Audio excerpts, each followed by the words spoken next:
BWF Water Final akan menjadi penutup rangkaian turnamen BWF, di mana hanya pemain-pemain peringkat 8 ke atas ranking BWF Water Final yang berhak tampil.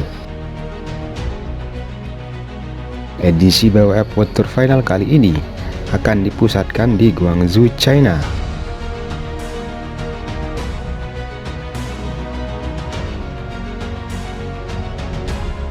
Selain masuk dalam peringkat 8 besar, ada pula beberapa syarat lain yang wajib dipenuhi para peserta BWF Water Final, yakni tiap negara maksimal hanya bisa meloloskan 2 wakil untuk setiap sektor. Artinya, jika muncul kasus 3 pemain atau pasangan dengan negara yang sama dalam posisi 8 besar, maka peringkat terbawah digugurkan dan akan diganti dengan pemain atau pasangan penghuni ranking 9.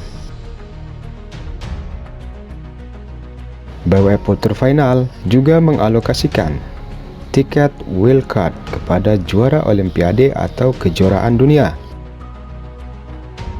Dengan demikian, jika kebetulan sang juara Olimpiade atau juara dunia tak mampu masuk dalam posisi besar, maka pemain atau pasangan ranking 8 akan digugurkan.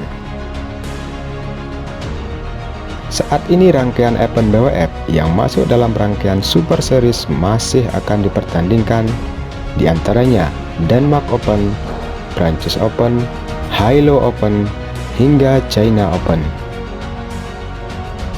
Dengan demikian, ranking BWF Water Final yang menjadi acuan masih dapat berubah. Perebutan posisi di sisa turnamen tentunya masih akan berlangsung sengit. Berikut ini daftar ranking BWF Water Final